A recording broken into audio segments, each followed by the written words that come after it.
সরকারি জমি দখল করে কংক্রিটের নির্মাণ, কালভার্টের গা ঘেঁষে দোকান তৈরির ছক। নিউজ 18 বাংলায় সেই খবর দেখানোর পর তৎপরতা। শিলিগুড়ির ফাঁসি দেওয়ায় ভেঙে ফেলা হলো বেআইনি নির্মাণ। উত্তর 24 পরগনার হাসনাবাদ, সেখানেও সরকারি জমি উদ্ধারের কাজ শুরু করল প্রশাসন।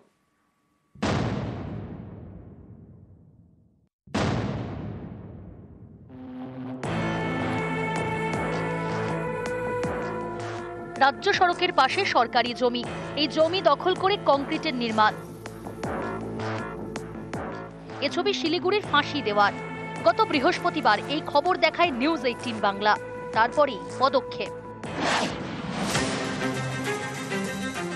সরকারি জমি দখলমুক্ত করার নির্দেশ দেয় ব্লক প্রশাসন। সেই মতো কাজ, নামানো হয় আর্থ মুভার, ভেঙে ফেলা হয় বেআইনি নির্মাণ।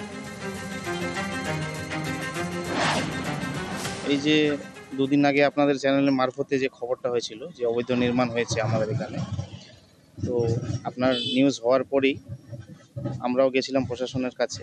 প্রশাসনের লোক এসে এখন ইনকোয়ারি করে গেছে, আর এইদিকে ডেমোলিশও হচ্ছে। জিনিসটা পুরোপুরিভাবে ভেঙে দেওয়া হয়েছে।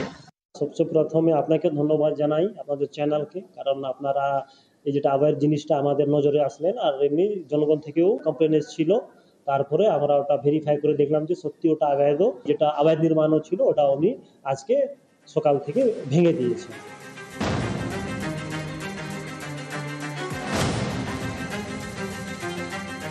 সকালে আমরা ওখানে গিয়ে পরিদর্শন করি এবং সেটা কনফার্ম করি যে জমিটা সরকারি জমি, পূর্ত দপ্তরের জমি। আর তাছাড়া এই গোটা ব্যাপারটাই অবৈধ। উনি কারোর পারমিশন না নিয়ে, কোনো রকম সরকারি আইন কানুনের তোয়াক্কা না করে এই জিনিসটা তৈরি করেছিলেন, যেটা সম্পূর্ণ অবৈধ, এবং আমরা সেই অবৈধ নির্মাণ ভেঙে দেওয়ার জন্য আদেশ দিয়েছিলাম এবং সেটা হয়েও গেছে। শিলিগুড়ির ফাঁসি দেওয়ায় ঘোষপুকুর গ্রাম পঞ্চায়েত, এখান দিয়েই গিয়েছে ঘোষপুকুর নকশালবাড়িগামী রাজ্য সড়ক। পাশে পূর্ত দপ্তরের জমি, ফকিরচন্দ জোতে সেই জমি দখল হয়ে গিয়েছে। তারপর কংক্রিটের নির্মাণ, ইটের গাঁথনির উপর ঢালাই করেছেন এলাকারই বাসিন্দা তপন কর্মকার সিংহ, যাতে দোকান করা যায়। এই নির্মাণ করা হয়েছে একেবারে কালভার্ট ঘেঁষে, যা কালভার্ট এলাকার জল নিকাশির বড় ভরসা। স্থানীয়দের দাবি, এভাবে নির্মাণ করায় ধীরে ধীরে বন্ধ হয়ে যাবে কালভার্টের মুখ। তখন এলাকার জল বেরোবে না, ভারী বৃষ্টি হলে বিপদ বাড়বে। এই খবর দেখানোর পর তৎপরতা।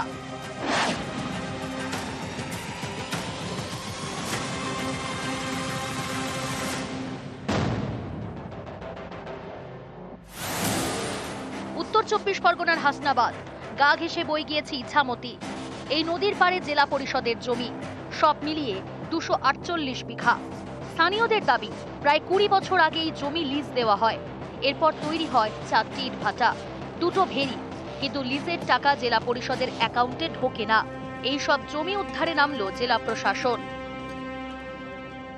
জানবো যে মাথা কারা কারা আছে, কেন পরিষদের এত রেভিনিউ লস হলো, এটা হচ্ছে মূল উদ্দেশ্য আমাদের। দেখুন, এখানে যা ইনকাম বাস হবে তাতে তো এলাকার মানুষের কাজ হবে।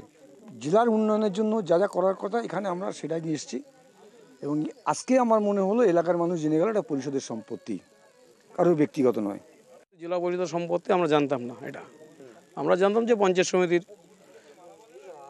সম্পত্তি, কিন্তু আজকে আমরা জানলাম যে এটা জেলা পরিষদের সম্পত্তি। এটা মোটামুটি যদি সবাই মিলে আমাদের গ্রামে আছে, যদি আমাদের কিছু উন্নয়ন হয়, সব কিছু করা যায়, তাতে আমাদের কোনো অসুবিধা নেই।